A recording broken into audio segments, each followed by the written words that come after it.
Today we're here with one of Australia's elite gymnasts, a good friend of mine, Heath Thorpe. Welcome to Diving Deep. Thanks for having me. I'm excited to be here. We actually just came over from the diving pool, so it's your second session in, and you were really good. How'd you find that versus the gymnastics? That's all right. Screw backwards dives. I'm never doing them again. But forward dives, yeah, it's similar. In the air, aerial work is really, really similar to gymnastics. So it's just the hurdle on the board is very different because it's so slow. But I had a really good time doing it. So, yeah, maybe I'll be back. I mean, we're saying that the trampoline moves a lot faster, but the springboard, because you've got to be... The coaches always say you've got to be patient. You've got to wait for the board. And it's really tough when you want to go quick. Yeah, I feel like I'm waiting years for it to react. So it's really hard to stay upright. And as I said, I'm doing the gymnast lean forward because we're used to taking off on floor and trampoline and things that are quick. Yeah. So it's an adaptation, but 2.5 pike on second day is fun. So. I was so impressed because Ramon has come and done some diving before. He was filming it and he was like, wow, he's really good. Yeah, not too bad. As I said, Tom Daly said it was good, so I'll take it from him and That's maybe I'll make need. a switch over. Are you going to make the switch? I doubt it, but we'll see. We'll see. I'll give gymnastics another year, see where I'm at, and then honestly, maybe I'll consider it. It could be fun. And you're thinking about moving over to Belgium for gymnastics. Yeah. Tell us about that. Yeah, so I just kind of had been training there for a few years off and on when I did the professional leagues in Germany, which is called the Bundesliga. So in Australia, we don't have any pro leagues, but in Europe, they have a few. So with it being a small world, I had a few of the Belgian guys just be like, come train with us. And then over time, I really loved their holistic approach to the program. And then basically after a few things happened last year, I was like, I'm going to go train in Belgium for a bit, see how I feel. And then I was there for the preparations for Paris qualifications. I missed out, but I felt like I was in the best shape mentally and physically. So I'm like, I think it's time to go back if I'm going to give this a good shot. So yeah, I'll train with them for the next few years and see where that takes me.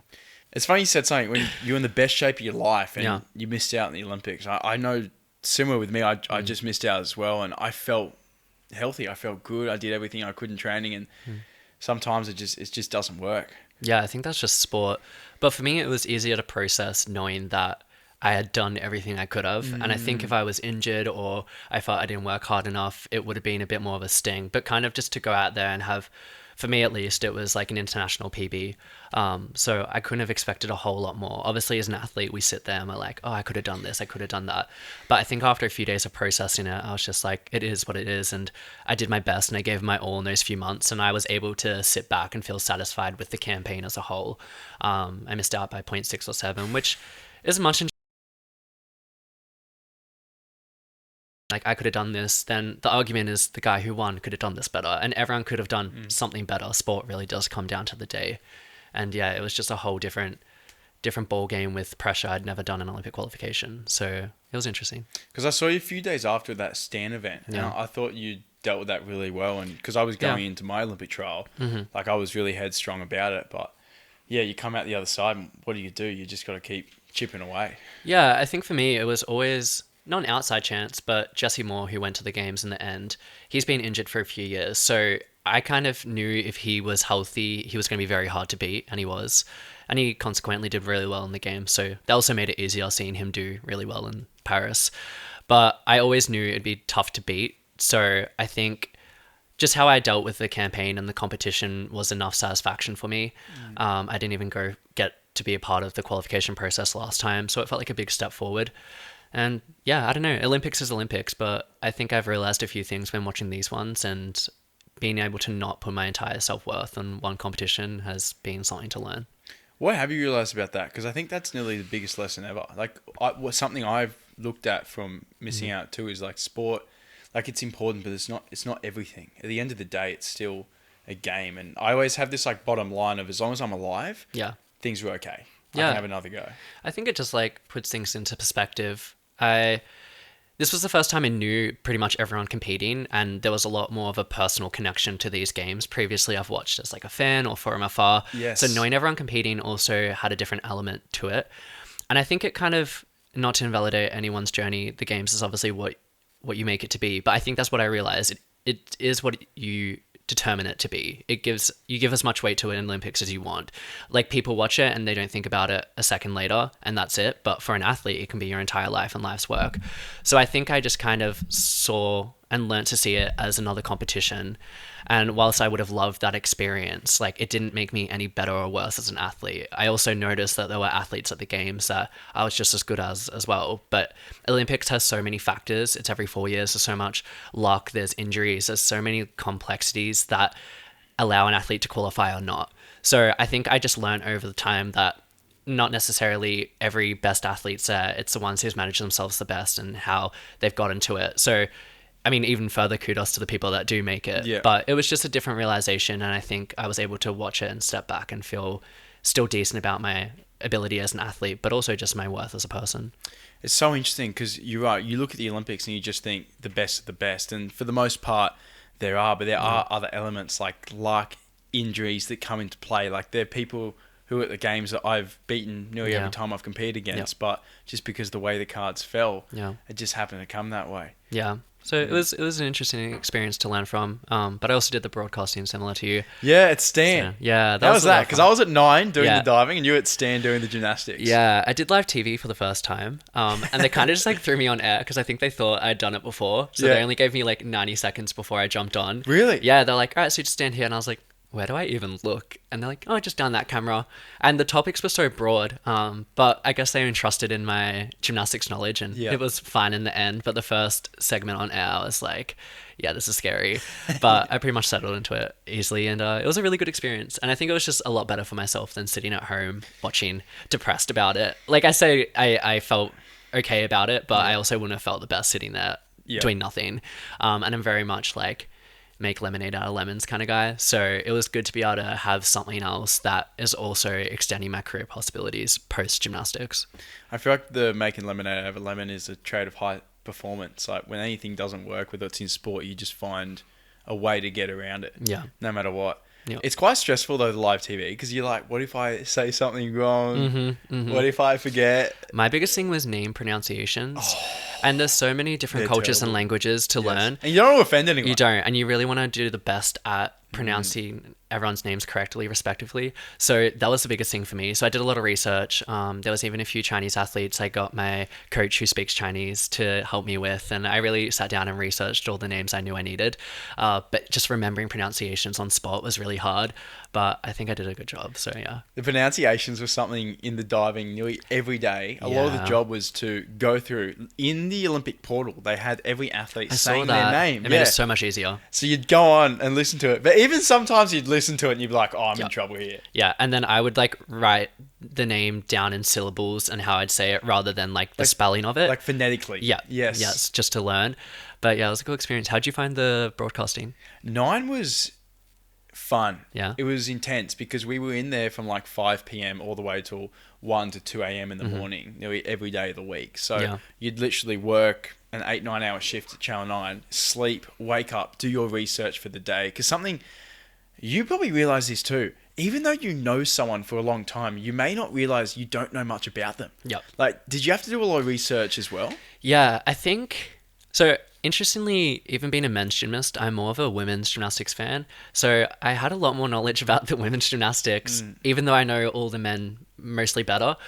But similar, I had to like actually really analyze their work and their history of competitions, and I learned things about people I thought I knew. And yeah, it was cool. But you're right, there's elements that you don't realize. So, and what about the workload at Stan? Like, what times were you in? Because I know we with Paris were up till like quite early in the morning. Yeah, I think you had a bit more of a heavier gig than me because I was just like the gymnastics expert that came on to break down a competition or give a preview. So I didn't have to do a whole competition of commentary. But I was still up at like 2, 3 a.m. watching the competition, taking notes. I think the hardest thing for me was my segments were only 8 to 9 minutes each. So I had to wrap On air up for 8 to 9 minutes. That's a long time. It is a long time, but like with gymnastics, men's and women's, you're trying to wrap up the 6 apparatus in men's, 4 in women's, and you're trying to break down the nuances of it as well for a general audience. It was really hard to learn what to summarize and what to point out. And when we had such big names like Simone Biles, obviously that was what pulls the audience in. So you want to make sure you're talking enough about her, the big name and the big stars, but then you also want to give like kudos to the other athletes that have done well. So yeah, I was still up at 2, 3 a.m. taking notes, researching. It was very tiring. I was exhausted. Those time zones weren't fun. Yeah, it was a lot, eh? Rough, yeah. but a lot of fun. It was fun. You I'm spoke glad I did about it. how you didn't get any media training because I know as a diver, everyone thinks that, especially elite athletes, we get media training, like you know what to do, things are taught Yeah. to you. Nearly everything I've learned, I've literally had to learn myself. Yeah. Yeah, similar. It's Like like people just assume that we're trained. it's fail and error pretty much. Mm. I just remember I think the best advice I got was from one of my best friends, Ruben Chitters. And it was when I first started doing media early on. And he kind of just like rang me and he was like, you don't have to be anyone else. Like literally just be as you are and how we talk. And I think that shifted my mentality about media because I don't know about you, but we've always been told it's like stay extremely professional, keep to diving or gymnastics, don't stray too much away. We were always told to like look at or act a certain way as an athlete. And I think what I realized was people connected more with me as a person than a gymnast. So once I let down that barrier and felt comfortable enough to be myself and more relaxed in media, that's when I kind of understood it. But yeah, we've had like no media training. We get maybe a basic on Instagram and stuff, but it's not training. Yeah, I think the only advice I was given when I was young was to never post your name on social Yeah, media, right? because somehow Yeah. someone's going to steal your identity. Yeah. So Yeah. and it couldn't have been worse advice. Like Yeah. that's what I That's what we do. need to do. Yeah, But yeah. it's so interesting. Like yeah, it's the assumption that you're trained, but you just learn through trial and error. Like Yeah, I look pretty back much. at some of the first interviews I did on TV, and they're embarrassing. Yeah, I know. I don't like to look back too far, but it's also nice to see how far you've come as well. And It it's like is. somewhat endearing. It's like, oh, that was a long time ago, but I've managed to evolve and change into this person. When it comes to gymnastics, because I know diving is such a mental sport. We have a mental pattern for the dive. We bank on that. Yeah. That's what helps me sleep at night. Yeah. How do you find dealing with mental skills in gymnastics? For me, it's more mental than physical. Like, I think as athletes, we're always willing to push ourselves physically. Like, I'm fine to work to exhaustion and fatigue and pain. Like, that's kind of what I've signed up for. But my biggest barrier is always mentality and my, I guess, like mental health as an athlete. It's quite difficult when you're similar to diving. Everything's so like fine and tuned and we have mental patterns, and for me it's like if I don't do this exact way, I like freak out that something bad is going to happen, and it's you can really get in your head. Are you superstitious? I am superstitious, yeah. It's actually interesting. So I took a few months off gymnastics recently after Paris, and I noticed my brain when I didn't have gymnastics to fixate on.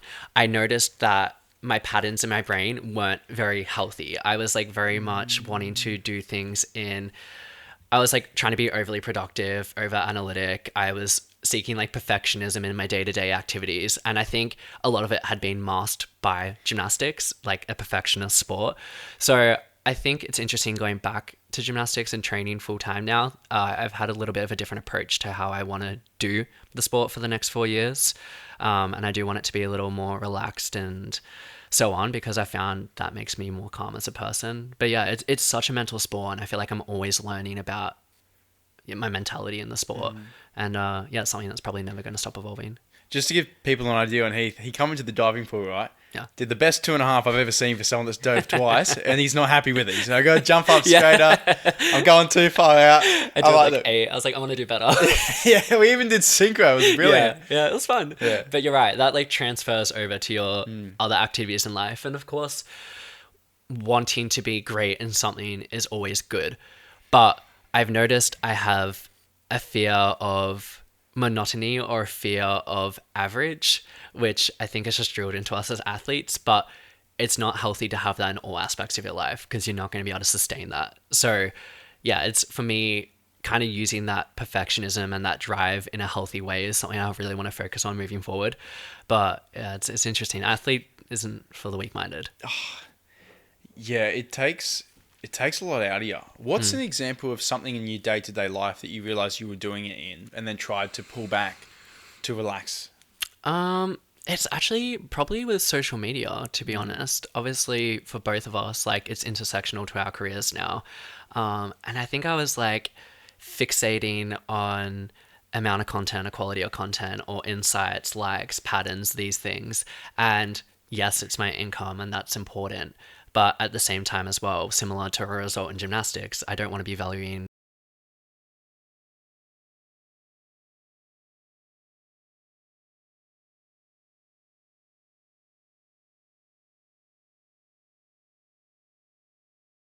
I found as I got older, I've been better at it. Like when Yeah. I was younger and I only had diving, you'd have a bad training session and feel Your whole like life is ruined. You're Yep. a terrible person. Yep. Like this isn't good. Yeah. I'm in trouble. Like, Yeah. and then I feel like as you get older and try to build more things around it. One of my first coaches said, she was like, "You're too obsessed with diving. You need Yeah. to do some stuff outside." Yeah. And that helped me be a bit more stable, a little bit more balanced, and Yeah. actually helps the diving now. So even though I've got a lot going on outside the pool, Mm-hmm. I still think if I did nothing but dove, I don't think I'd be any better than I am. No, I agree. I think I'd actually be worse. Yeah. Even like when I was in Belgium for the 6 months going into Paris, like it paid off, but I think my mental health suffered a little bit because I was so fixated on the gymnastics and similar. I had a bad day and I was like, oh, why am I here? Why am I on the outside world doing all this for that? Like, and it just, it's not healthy for you. We discussed the other day as well, like having friends outside of sport as well for me. Like I love my gym mates, I always will, but it's also so nice to have people that have absolutely nothing to do with gymnastics in my life where I can finish training, go out for dinner with them, and we don't mention one thing about gym, you know? Yeah. So I think finding that balance in different areas or however you want is really important. It does completely take your mind off things. Yeah. I even find when I'm making like diving videos, even though it's about diving, it kind of takes my mind off into like an Yeah. editing zone, or Yeah. even running a business. There's a million things you got to do you wouldn't even think of. Like It's true. just to hire the diving pool. Like I had to get some insurance the other day, which Yeah. was a massive headache. And then you find yourself on the phone talking Yeah. to Yeah. people you'd never talk to. And Yeah, it's Yeah. a lot. It's a lot. And I think as well, when careers become intersectional like ours, that balance is even more important. I don't know how you found it, but I was talking to my mom even about continuing for another 4 years. And I was like, yeah, there's the gymnastics aspect, but there's everything else that comes with it now. And that's something you have to weigh up and something you have to understand is a part of it. So yeah, I don't know if you ever feel overwhelmed by all of it, but sometimes I do. sometimes I try to find the joy in it, which can be hard. Like I know when it's coming into a major event and there's a lot of pressure riding on it, sometimes you forget the enjoyment and you just go into hard work mode. Yep. And something you mentioned earlier, like as an athlete, you can run yourself into the ground. I can work till chronic fatigue. Like I had glandular fever and I was training Same. every single day Yep. to the point where I would get in the car and nearly just break down. I had Yep. nothing. I had nothing. I Yep. could nearly not even drive home because I Yep. didn't have the energy. Yeah. And like you can push through any physical barrier. But what will hold you back is your mentality. Yeah. And not the mentality of I just have to do it, but Yeah. more like the mentality of being happy and enjoying because Yeah. that's how you thrive. Yeah. Like nearly grinding yourself into the ground doesn't necessarily work. No, it doesn't. It's also interesting. Some of my skills are better when I'm training less. Like I was doing I agree. Yeah, I was doing triple back of high bar the other day, and that's like still a new skill for me, and it's a pretty difficult dismount. But I've only been training like 3-4 times a week sometimes. It just depends on what I have on. If I want to go see friends or family, I'm going to do that instead. So like I hadn't been in the gym for like 4 days, and I did triple back, and I looked at it. I was like, I think that's the best triple back I've ever done. And I was like, I think it might be because of how relaxed I am and how fresh I am as well. Of course, it's a fine line when you're training one skill compared to like routines or sets. Yeah. You need to have a different level of fitness and like dedication. But I think it does at least raise a conversation to be had around where the balance is with fatigue and also performance.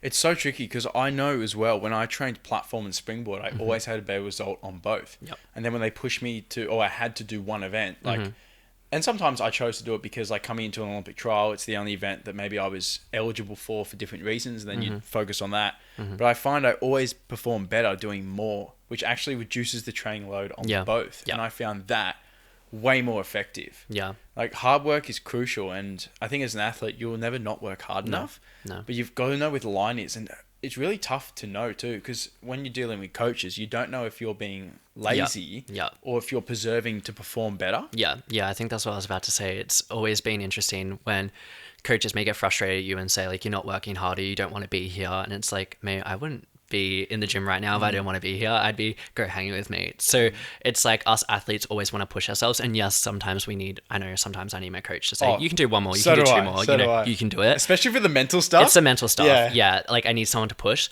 So that's good. But you're right. When there's like multiple people pushing and also as we get older, understanding our own bodies and our own fatigue levels, it's important to be able to realize and take a step back and be like, okay, no, like I'm done. This is going to make me feel better tomorrow or in a week for competition. So yeah, it's always a thing of learning, and I think these are skills that will translate into our everyday lives as well. But yeah, the dedication we have and the work we have to our craft is pretty insane, and I don't think I realized it until I have outside perspectives as well. Because you get so used to it. You get so used to it. And I don't know about you, but I'm always like comparing to other athletes. And I'm like, oh, well, they're at this level. Maybe they're doing this more or this more. Like, there's never, similar to gymnastics and diving, there's never like true perfection. You're always chasing it and it's never going to be there. So there's always going to be something better you can do. But yeah, it's the skill of being content is one to learn. You know what makes me really enjoy diving? Doing things like we did today, where we go in, have a bit of fun. Yeah. Like I did that in the gym with you. Yeah. Do you enjoy that kind of thing? Because I find it's just fun. I get to do my sport. I get to not think about too much performance. I do. I think I took a month off after Oceania Championships. And Which you won a gold medal there, didn't you? Yeah. So, well, it was interesting because it's not like every other continental championships where they give out individual medals for apparatus. I had like the highest high bar score, and then the last 2 years before that was floor, and then we've won team. So there's been like a few different titles, but we don't get it in hand necessarily. Gotcha. Yeah. But if you were at like European championships, you would be considered European champion on the apparatus. But I guess because it's a smaller continent, they just don't have the capacity. But yeah, the first month I took off. The first day I went back in the gym was actually like an adult gymnastics class with one of my old gym mates. And we went up and it was like 9 p.m. and it was just like adults. Yeah. And I was like, oh, this is so fun. I was like, I really do love gymnastics as like the feeling, and it's, as you said, like when you're doing it at an elite level, so many things can take away that enjoyment. But I think it's nice to have those reminders of just something enjoyable, fun, and just like carefree. I've even had my best competitions when I was just really having fun, not really thinking about it. Yeah, absolutely. The lower state competitions, I'm like, let's just like go have a laugh. It actually sometimes is my best performance. Yeah. Yeah. And then social media. You've been editing since you were very young. Yeah. Is that what got you into social media? Like, were you editing and then did your own stuff? How did you fall into the space? Yeah, interesting. I think I always found interest in media. I mentioned that I wanted to be a film editor when I was younger. Yep. We had our training group in Victoria. There was about 5 of us, and we called it the Vic Boys. So I basically ran this page of us training because there was a group of athletes in Birmingham, actually. Birmingham. Yeah. That's where the Commonwealth was. Yeah, City of Birmingham Gymnastics Club. There was a group of boys. Birmingham. Birmingham. I like Birmingham. They were posting their gymnastics, and they were like same age as us. And we always just like aspired to be like them because of their skill level. Yeah. And I was like, oh, maybe I'll start making YouTube videos and Instagram videos. So I started managing this like page of us around 14, 15 years old. And like, I had a whole branding going, and we had logos, we had like a little bit of merch. Really? Yeah, and this was like 10 years ago before like short form social media came in. Short form changed the game. So different. Changed the game. But even then, like I managed to get, I think like 5K for us. And then I was managing an edits page, gymnastics edits page, where I just made fan edits pretty much. Yeah. And like I was like 16 and I got like 40K on that pre short form. So I think that was just kind of like natural. And then I just enjoyed posting about my life and sharing that with my friends. And then that kind of just like gradually grew as I started competing internationally. And then it was about year and a half, 2 years ago, where I was like, I could monetize this and this could actually be my career, because I was working as a marketing officer before that, or a coach. And it was just like so exhausting doing gymnastics work and uni. And I was like, this isn't sustainable. Like it's kind of like that thing. It's like, what is it? You can be like average at everything or good at one thing, like pretty much. It was that. So once I realized it was an ability to monetize it, I really like drilled into it. And then since then it's been, I guess, my full-time income. And you're editing, because you edited out some videos that we've done. It's really good. Yeah, it's fun. I enjoy it. It's similar. It just takes my mind off it, and it's a fun skill to do. And it's a bit of a creative outlet as well. Gymnastics and diving, it's like so rigid and refined of what you can do. Yeah. So I like having creative outlets too. Yeah, I love just showing off like whatever we're training, and even having my own platform to share my experience. Like we go diving and you fall off the board and it's kind of funny. I like just like being able to share that, or sharing my experience on some hectic boat that we went on overseas or something. And it's a good fun creative outlet, and it can be a business these days. Yeah, which is wild. I think athletes don't realize how tangible it can be. It's a lot of work, but It's a lot of work. it's a lot of like work. you need to love it. Like you love your sport. Like I could Yeah. edit all day, Yeah. and I wouldn't feel like I'm working because I just enjoy it. Yeah. But if I didn't like it, I couldn't do it. Yeah, it is a lot. I think it's hard to switch off as well, at least for me. I spoke about it a little bit the other day too. It's just, you get home, you finish training, you post, and then you're kind of like looking at engagement or replying to comments. And then, I don't know, for me, my friends blend into my work social media because it's just the same. Yeah. And then I sometimes just find myself like trapped into this online space as well. And I'm like, oh, it's one, the benefit of it being my career, but two, it's also potentially taking away from real life experience and that. So again, it's just like boundaries. It's experience of knowing what your capacity is, but it's good. But every career has pros and cons. But I think the freedom it allows as an athlete is probably the biggest pro for it. How do you snap out of that when you are getting caught into the loop? Like something similar to a doom scroll where you get Oh my god, doom caught into scroll. the social media. Like, do you have Doom. any tactics to snap out of that? Like, Doom I like to have a shower. Yeah. If it's during the day and I get like caught up, I like to have a shower, and that kind Yeah. of like resets me a bit. Yeah, I think shower's good. Going outside, I'm like, touch some grass. When people say go touch some grass, I'm Oh, like, really? yeah. Touching grass? Like, Okay. it's more saying it's like chronically on blind people, you say to them, go touch some grass, like get with the okay. reality.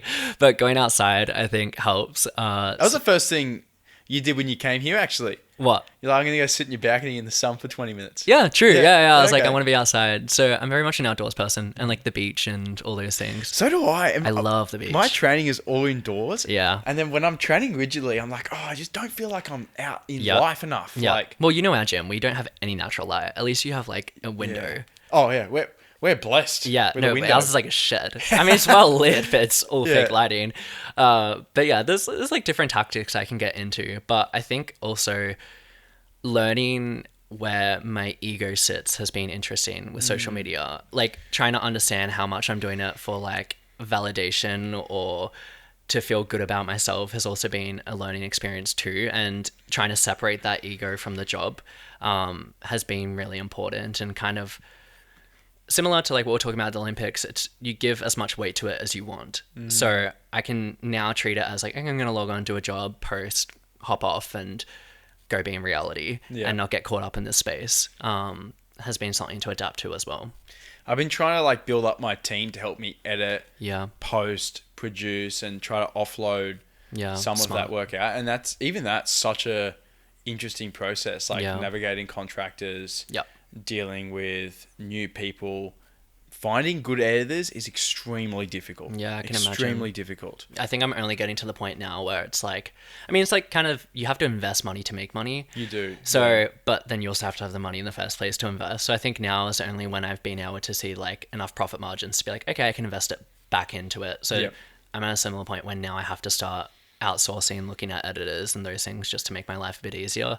But yeah, I think you're a few steps ahead of me with that. And a good editor is hard to find.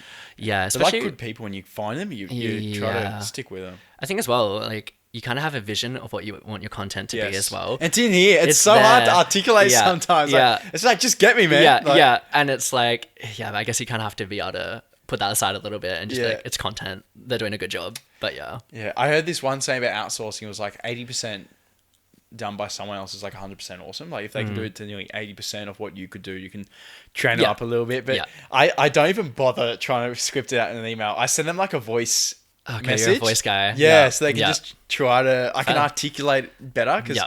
I'm like low key dyslexic, so writing is not my biggest forte. That's fine. It's not everyone's biggest forte. Yeah, yeah. Voice memos are good. I love them. It's easier to get nuanced. I send you a few. Yeah, you have. You send them randomly. Good and I'll bad. start sending them back. And then what about school? Did you enjoy school growing up? Like secondary school. Yeah.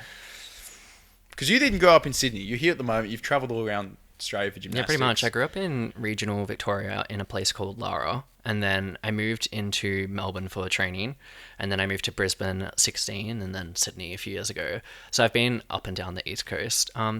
School was such an afterthought for me. Like gymnastics was just my fixation, Yeah. and my life was kind of in gymnastics. All my mates were there. I had a lot of friends at school. I was blessed to be able to have a social circle, but for the most good part, because a lot of time when you spend so much time out of school, Yeah. it's really difficult to build. It is meaningful hard because relationships. it's like you can't go hang with them after school. You can't just go enjoy yourself on a weekend. You're at training, you're doing this. But I managed to have good friends, which was nice. But like in year 12, I think I was like gone for like a third of the year. I think I went to the US, Colombia, Doha.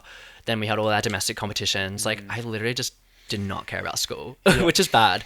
But I got enough of a grade to get into my uni course, which I'm only completing. Did you finish now. your HSC properly? Like, What was it called in Queensland? I think it was called OP or QCE or something. But I finished it, yeah. I don't think it was that high. so did I. I was happy with mine for like the amount of work that I put in. Same. It was very minimal. The caveat for the amount of work I put in. Yeah. We also got an elite athlete boost Okay. to ours, and it put it up Like they're quite a generous lot. over there. Yeah, like very generous. So I got into the course I wanted, which was the most important thing. Which was? Bachelor of Communications, and I'm on my last two subjects now. I started that in 2019. Does that link into social media? Has it been relevant? Because I know a lot of uni degrees aren't particularly relevant to some fast-paced industries like socials. Yeah, I don't think it's overly relevant. I think like To anything? Is it relevant to anything? I think the basis of it helps you learn skills, like whether that's I guess like tone of voice, emailing, like understanding insights. So it's like the basis of it that have helped. I've done like a minor in journalism, so that helped with these kind of skills actually without realizing. But I think social media evolves so quickly, and it's just so hard to have that in an updated curriculum. So it's helped in some contexts, but the reality is as well, like I think for anyone, you kind of go into university straight after school at 18 years old thinking you know what you want to do, and you really don't know what you want to do. Like Yeah. I never imagined doing social media, and I think when I started this at I 18, didn't even know it'd be a job. yeah, right. Well, it wasn't really a job. Like even Yeah. like 5-6 years ago, like maybe if you did long form on YouTube, but Yes. that was so hard. Yes. It But- still is. Yeah, it's why I don't do it. It's a different beast. Yeah. I'm trying. Oh, it's exhausting. But yeah, I think I'm just going to finish the degree to have a degree. Yes. But I've also noticed as well, a lot of career opportunities is networking and like working the room. I found it's kind of like a lot about who you know, not always what you know. So I think being able to like use your networks and your contacts to get into certain spaces is like really important. And at least for me, I'm always conscious and aware of who could be in a room, and I'm always just talking to people, and you never know where it will lead. So I think the contacts I've made along the way is more relevant than the degree I'll have. That's something sport's really good at, putting you in a room with some Yeah. pretty affluent people. Yeah. And then being able to communicate, talk to people can go a long way. Like I've met Yeah. some crazy people from over the years just from being in the room and Yeah. going to events. Absolutely. I think it's just like as well, you realize sometimes like, for example, you're trying to reach out to a brand and you have to go through their social media and then that contact and this contact. Whereas if you know someone, it's like, hey, could you chat to this person for me? And then it's done in a day. Oh, Like there's just, there's quicker ways into spaces, which also comes with like a certain level of privilege as well. But at the same time, it's important to be able to know who to talk to. it can go such a long way. Yeah.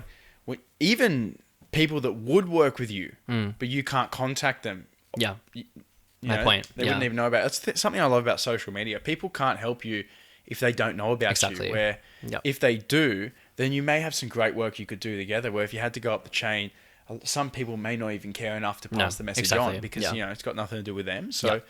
and then what are your tips of building up those contacts?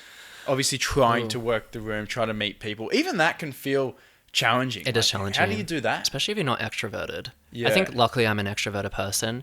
I think my mum has taught me a lot about being a kind and approachable person. Like my rule in life is always everyone deserves a genuine hello, how are you?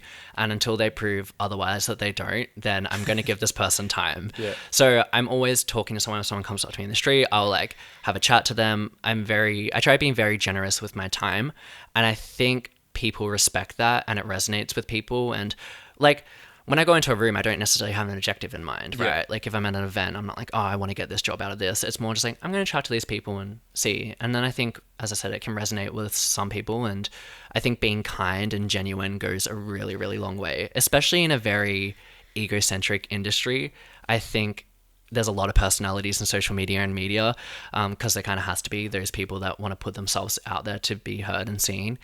So I think if you're kind, people really respect that. I think it's more prevalent than ever with social media. Like if typically you put on a front, I feel like it's so much obvious Yep. than it had been in the past because with socials, it's such a low barrier to entry in terms of anyone can make a video Yeah. about anything. So Yeah. Yeah, I don't know about you. Do people ever get surprised by when they meet you in person? People are shocked that I'm low key. Yeah. I'm really low key in Yeah. person. Like, I think some people think that I like act like I do a voiceover everywhere. Yeah, But yeah. the voiceovers is like similar to commentating. Yeah. It's like I'm not going to walk around the No. street commentating the No. Olympics. You know? Yeah. But I think that's the biggest shock to people. Yeah, okay. I'm actually like pretty low key, Yeah. fairly reserved. Yeah. If I'm not like with my friends, I'm quite quiet. Yeah, You know, yeah. doing my own thing. Yeah. I'll say hi to everyone. Yeah, It's same. always very nice as well. Yeah. I found as I've gotten older too, I've gotten less hate on social media. That's kind of interesting. How do you deal with the hate? I've never had a problem with it, to be honest. Never? I've just never, ever been bothered. That's I don't nice. think once. Okay. Like, Yeah. Wow. if there's anything that I actually need to work on, Yeah. my friends have my number. They'll call me. Yeah. They'll let me know. Yeah. And I run, like, I've got a good team of, like, advisors that, like, even just Ramon, my Yeah. friends. Yeah. You know, that I call up if I'm on the fence about something. Yeah.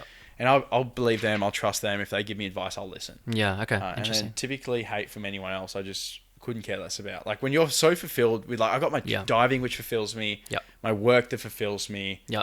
The other parts of my life I'm pretty happy with. Yeah. So, like, Yeah. you know, That's fab. I can That's handle really a good. bit of heat from that. Yeah. Interesting. But I feel like just also being genuinely you, Yeah. you can be okay with it. Because you can be like, oh, well, Oh well. that is me, so. Yeah. It's Yeah. not their cup of tea. Yeah. Yeah. True. Have you had many experiences with that in the past? Not like extreme. I think also I feel very fortunate in a public space being like openly gay to have not received that much hate, because I think you can come across a lot of nasty and bigoted people when you put yourself out there like that. Yeah. I've been very fortunate. I think that's part of what the space I've curated as well on my platforms, but that, I mean, sometimes you get something like that, someone's being a little homophobic or whatever they want to say, and I'm just kind of like, whatever. But previously, I think I always wanted to appease everyone. Like, I was like, I want everyone to like me on social media. And as my platform grew, that did not become reality, because when you're coming across millions of people a year, like, people aren't always going to like you. So I think similar to you, you need fulfillment in your life, and you need authenticity at the core of your content and what you do to feel okay with the response. I have a rule of 5 in my life, and it's like the 5 people closest to me, and it's their opinions I check. So if similar content or not, or just as a human being, if they pull me up on something, I'm going to listen to them. And like, if I see something online or someone's opinion, if I consult them and they aren't really that bothered by it, I'm like, you know what? Okay, I respect that. Like, I'm always a person who's open to reflection and growth. It's really important to me. But you also can't listen to everyone. So having the core 5 for me really helps ground myself. I think that goes a long way. I'm similar. You rely on those people close to you. Yeah. It's the best thing to do because they know you best. Yeah, absolutely. The advice would be more genuine. Something I do wonder though. Sometimes I'll read a comment and I just think, why would you even bother? Like, then you'll go to their profile and it'll be like, loving, happy, supporty Yeah, Jan or whatever. right. And it's like, it's just absolutely trashing on your stuff. And you're like, what? Like, sometimes I Yeah. wonder why. I think I've realized in life in general, how we treat others is always a projection of how we see ourselves. I think if you're content with who you are and you're happy, you're never going to be like rude or nasty or mean to someone else. Like, I would never go out of my way in person or online to comment on someone's interactions or content. I just scroll if I disagree with it, or I Yeah. block, or I unfollow it. Like, Yep. I don't know how people have that energy to go out of the way to say something, especially to someone they don't know. But I think it's just they feel the need to put someone else down because they don't feel fully fulfilled with who they are. So I think once you realize interactions are a projection of the other person, it makes it a lot easier to process. Sometimes it's funny. I would say 90% of the hate comments generally make me laugh. Yeah. Even if like sometimes it might be like to a degree valid or something. Yeah. Like, I'll have a laugh. Yeah. Sometimes my friends will send me something as well. Yeah. There's some stuff people said about our collaboration too. I'll show you later, which I Okay. thought was. Okay, I need to see it then. It was about both of us not making the Olympics. But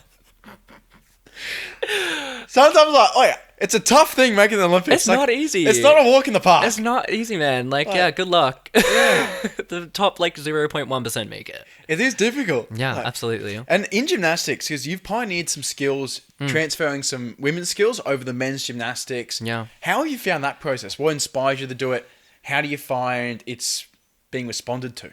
Yeah, I grew up kind of just like following women's gymnastics. As I said, I was always a fan of it. And in women's gymnastics, you have leaps and dance elements that haven't traditionally been done in men's. So they used to exist back in the 80s, 90s, and kind of the earlier era of gymnastics when it was more of an artistic sport. And recently you've seen a transition to it becoming a very powerful sport. So it's about who can do the biggest skills. So I kind of always just like played with it in the gym. And I think growing up, I used to actually kind of get like bullied for it as a kid, like because I was just playing around and people were like, oh, that's really gay. Don't be a girl. Don't do this. And it'd be a big insecurity of mine at 11, 12 years old when I was still figuring out my identity, of course. So fast forward to like 10 years later when I was entirely comfortable with who I am. I think it was during COVID, I went to Germany to compete in the professional league. So this was a time where these competitions, for the first time ever, had no weight on Australian selections or kind of like your national pathway. So I was like, maybe I'll just like chuck a leap in here and just have fun with it. So I did it and it was well received. And over the next year, I was like, I think I'm going to start incorporating it into my elite routines. And I did. And I got to the point in 2022 where if you are the first person in the world to do a skill, you can submit it to the International Federation of Gymnastics to be put into the code of points. It gets named after you, right? It gets named after you, right?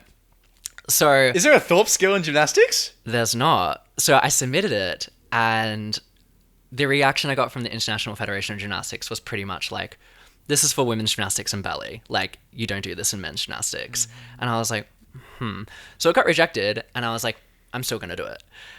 So I competed at a World Cup and the World Championships after FIG rejected it. And I think that was a big part of my profile growing. I think it kind of was a bit of a protest to what they saw men's gymnastics needed to be. And it was well received publicly, like very well received. People found it incredibly interesting and thought it was something different and unique. So I think that's been a big foundation of who I am as an athlete and also the career opportunities. And I still do it. It's just something I enjoy, and it's makes my gymnastics more authentic and it makes it more of a performance. I'm very much a performer. So I hate the rigidity of just doing a routine and finishing. I want the crowd to kind of be pulled into my routine. So yeah. I feel like that's when you do your best dives, your best routines, when you feel like you're performing. Greg Louganis said this about diving. He said he always dove his best when he felt like he was putting on a show, not competing. Yeah, absolutely. Yeah, similar to me. It's about a performance. And how do you get into that mindset of being in performing? Because it can be really tricky, like switching out of I'm under pressure, I need to do this, to I want to show off this dive I've been working on. Watch this. Because that mentality is what wins competitions. Absolutely. But moving between the two, especially when you're feeling bad or your training hasn't gone well, can be difficult.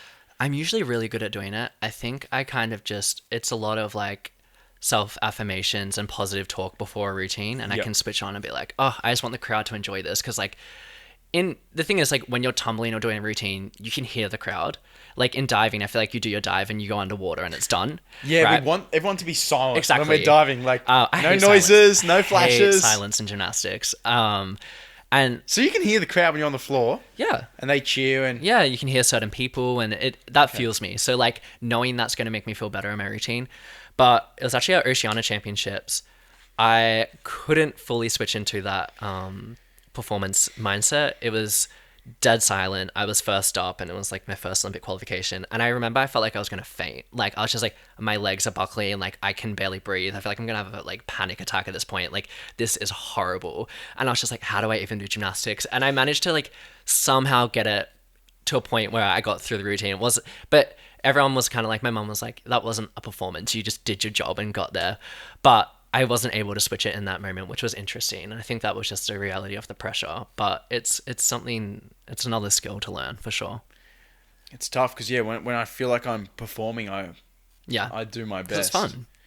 That kind of pressure, though, I know exactly what you're talking about. There's days where you wake up, you're going to the pool in a big event, and you think, why am I doing this? Yeah. I often think, like, I should just quit. Like, I remember, like, before that floor routine, I'm like, I never want to do gymnastics again. Why am I doing this to myself? This is horrible, worst experience of my life. And then when you get through it, it's like, this is the best feeling ever. Yeah, right? I knew I could do it. Yeah. I backed myself. But like, it also doesn't matter how many times you compete. It's always that same feeling. That's every it. time. Yes. And no matter the competition, I still get that, like, sinking feeling. I'm like, oh, why am I doing this? I couldn't agree more. Like, no matter how much experience you have, every competition, you're like, okay, we're on. Yeah. Like, this is important. Yeah. And when you're really stressed, yeah, you can wake up in the morning and think, Oh, it's horrible. Why It's do I- horrible. Trying to why do sleep I the do night this? before, the worst. but then when you get through it, that feeling is like nothing else. Yeah, it is. It's just tough. It's dangerous almost, like Yeah? chasing that feeling. I feel like it's such a fine line between an enjoyment and like stress to the max.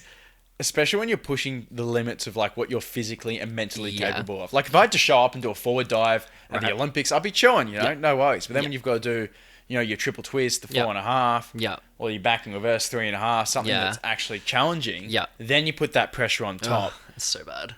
Like that, but that builds character. Like It does build character. Nearly everything I deal with my work, Yeah. I'm like, oh, my life's not in the line. I'm chilling. Yeah, pretty much. Yeah. Yeah, this isn't dangerous. I'm not going to die today. I feel okay. Yeah. Yeah, and then coming to training fatigue too. Yeah. Oh. A whole nother experience because you've got to structure your whole life around training. And Yeah.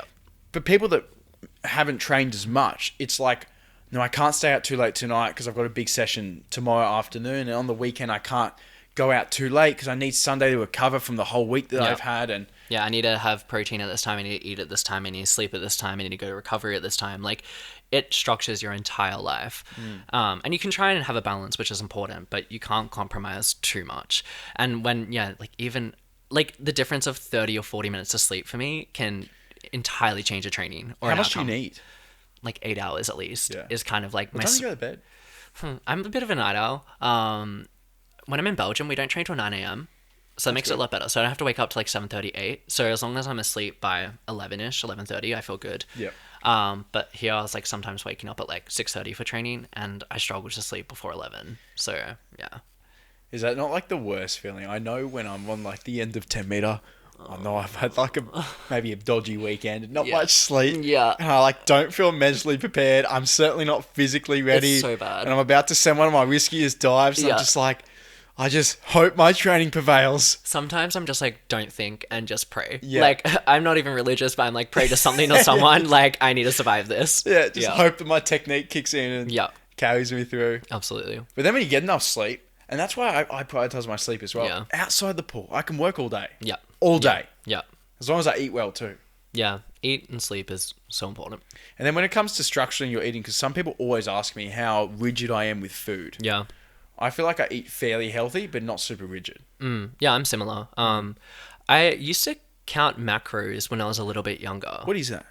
So macros is like your calories, your sugars, your fats, like knowing exactly what is going into your body. And from a performance point of view, sure, it may have helped this 1%, but mentally it gave me like a really bad relationship with food because I think I saw food as entirely performance and not enjoyment. And I think in a sense, it kind of gave me like a bit of disordered eating because I was convinced that if I had like an extra 500 calories, that if I had a bad training, it was because of that. And it's like, I just became so fixated on what the food meant that I couldn't enjoy it. And like, I love food. I love Same. food, right? So I think over the years we learn what is good for us, and I've just utilized those skills I've picked up to be like, okay, I can eat this after training. I know it's going to make me feel good. Or I'm going to have this before training. But I'm like, if I finish at the end of the day and I want a block of chocolate or I want like a burger, I'm going to do it. But it's similar to what we were saying earlier as well. When I'm in a full training regime, I do want to eat healthy naturally because it makes me feel better.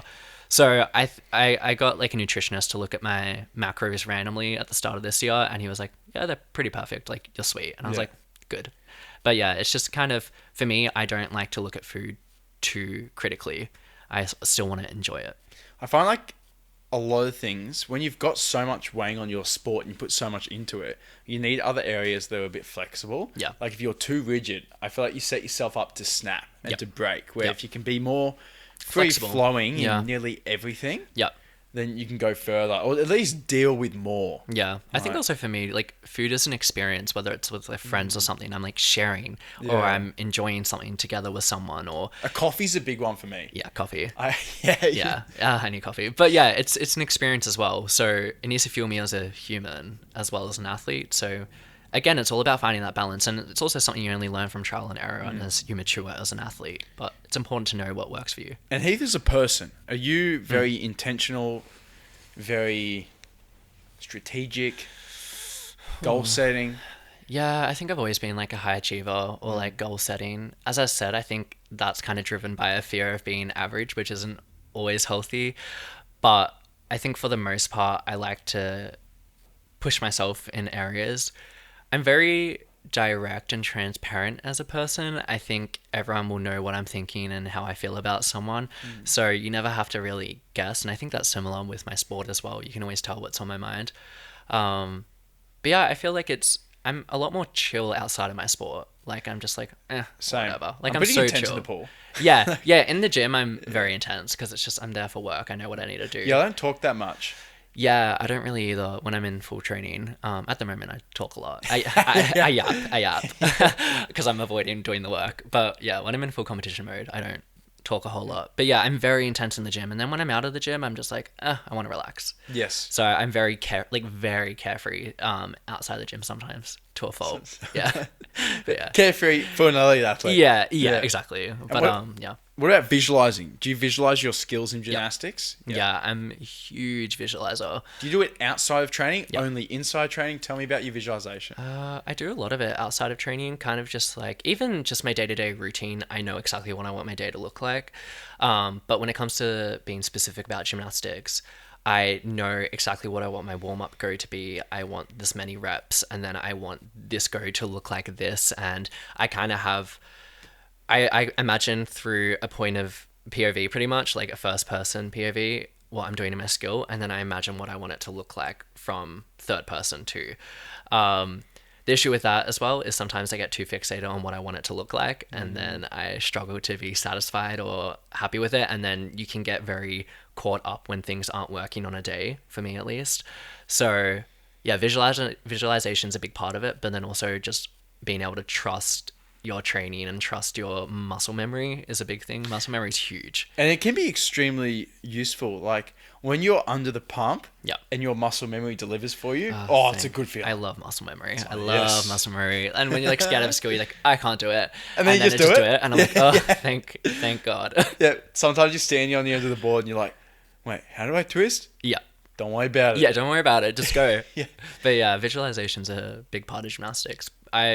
I think we work actually a little less intensely than divers in terms of repetition. Like we kind of do a routine or a go, and then we sit there for like 5 minutes, and you're just visualizing exactly what it's going to be. We had Kohei Uchimura, who's considered like the greatest of all time in men's gymnastics. He trained with us Is that the Japanese? Yeah, he trained with us. I have seen his stuff. So good. Just incredible. He used to come and train in our gym in Brisbane once a year around Christmas, and there was a training session. I was just there with him. I think it was on Boxing Day or Christmas Day even. I think I was sick, so I wanted to train through, and he trained as well. And I watched him. He would warm up his body enough to be agile, and then he would sit there for like 10 minutes, and it was just the most intense visualization I've ever seen. He'd put his hand up and just like do a perfect routine. I think towards the end of his career, because his body couldn't do the same level of repetitions as he could when he was 18, he relied so much on that mental visualization, and it was almost like that was more work than his physical prep at that point, which was so interesting to watch. And this is like some of the hardest skills in the world, but he would just sit there, envision exactly what he wants to do, and he would do it. When he was sitting there, was he like twitching? Was he like going through the Yeah, motions you can with his kind of see we shoulders? do like little dances as Yes, gymnasts. it's like that. Diving, yeah, you're kind of like, ooh, and you're like on the spot and you're doing this. We do a lot of like hand movement for high Yes. bar. We think about this and this. Yeah. So you could just see he was doing that, like feeling this, eyes closed, and yeah, he did like bare minimum warm up for his routines, and then just did it. Wow. Yeah. Because I saw even Melissa Wu. Yeah. I've trained with her for nearly 10 years now. Mm. And I've seen throughout her career, she's done less load on platform because she's Yep. been more injured and Yep. done more visualization, more things outside the pool Mm-hmm. to still maintain that high level without doing that Yeah. high impact so your body can last longer. But Yeah. I feel like when you're younger, you obviously need the reps, you need the repetition to You do. actually be in a position. Like you can't just visualize, but it is a key element. Absolutely. I know my best performances too. I've had clear mental patterns of what I was going to do. I remember I won this big event in Germany when I was young. It was like my first international gold medal. And my visualization was so intense. Yep. When I won, it was like deja vu. Yeah. Like when I remember standing up there to do one of my dives and in my head, I'd already nailed it for nines. Like I Yep. thought I was up there and it felt like I was done. Yep. Yeah, it's cool to be able to get to that point, but it's also a lot of work. And It's then a lot of work. It's a lot of work, and then when it doesn't eventuate the visualization how you want it to, I freak out. If I don't know if you ever like get visualizations when you do it badly, Yes. and then you Even that's a challenge. yeah, and then you think that's gonna like Yep. yeah be the actual outcome. You have to like overcome that as well. But yeah, That's it, because when you visualize, it's not just perfect. It's another skill that needs Yep. to be trained to be able to do well, and then be able to bank on it Yep. when you need. It's just one bloody piece of the puzzle. yeah, yeah. In a massive circle. So much complexity. So Yeah. much complexity. It's a beautiful thing. And what's next for Heath? You're thinking about going overseas. Yeah, I'll be in Belgium for a He's little thinking bit. about coming to diving. Yeah, maybe we'll see. I think I want to aim for some World Cups early next year. I think I'm genuinely going to sit down in a year's time and reassess where I'm at with gymnastics, just because I want to. The thing is, I've participated besides Olympics. Like I've participated in World Championships, World Cups. Like I've done well nationally and intercontinentally. So for me, the only thing missing is like major international medals or finals, and it's a lot of investment. Like even just this conversation about how intense it is to be an athlete, like it's a I'm whole not helping. yeah right? No, but like it's just the reality of that day-to-day life is just another level. And I think I'm going to sit down in a year. I want to go for World Cups, World Uni Games, World Championships next year, and kind of give it 100% and see where I lie competitively internationally, and then see where I'm at, and then maybe diving. But yeah, I want to give it a good shot, and I think I'm just at the point in my career now where it's like if I don't feel I'm going to be competing at that level within Australia, it's not feasible to just participate really. So we'll see. I want to give it a good shot in the next year, and there's the new code of points is what we call it. The new rules in gymnastics on high bar is really suited to me. I got very, very lucky, so I think it's the perfect opportunity to make a name for myself internationally on high bar. So that's the interim focus, and then we'll just take it year by year, because committing for 4 years is a lot. It's tough too to think mentally. Like, I know I want to go to the next Olympics, but Yeah. when I wake up in the morning, I'm not thinking about it at all. I'm just thinking Right. about how do I. Honestly, my approach to training at the moment is just how do I become a better diver. Yep. I just want to be a better diver. Yeah. Because it's good for everything I do. It's better for my comps, better for me vids. Yep. Yeah. Happy, better for me feeling in shape. Yeah. Like, training keeps me healthy. Yeah. So yeah, 4 years it's a tough, It's a it's a lot. big mountain to look at. Yeah, and I'm not overly ready to look at that right now. So Neither am I. yeah, I'll go back to Belgium. Like right now, I've just been slacking and just enjoying life and learning more about myself outside of being an athlete. So that's been great. But when I go back to Belgium, it will be more intense and back into that routine, and then we'll see where the next year takes me. Well, hey, thank you for your time. Thanks for coming Pleasure. on. Thanks for having me on.